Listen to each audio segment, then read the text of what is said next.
আমি অভিজিৎ গঙ্গোপাধ্যায় লোকসভায় সদস্য নির্বাচিত হইয়া ঈশ্বরের নামে শপথ করিতেছি যে বিধির দ্বারা স্থাপিত ভারতের সংবিধানের প্রতি আমি অকৃত্রিম নিষ্ঠা ও আনুগত্য পোষণ করিব।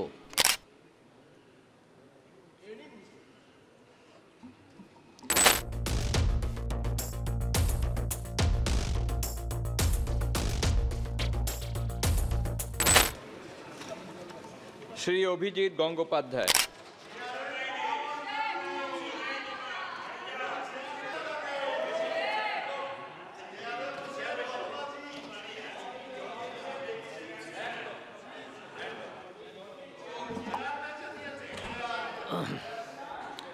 আমি অভিজিৎ গঙ্গোপাধ্যায় লোকসভায় সদস্য নির্বাচিত হইয়া ঈশ্বরের নামে শপথ করিতেছি যে বিধির দ্বারা স্থাপিত ভারতের সংবিধানের প্রতি আমি অকৃত্রিম নিষ্ঠা ও আনুগত্য পোষণ করিব।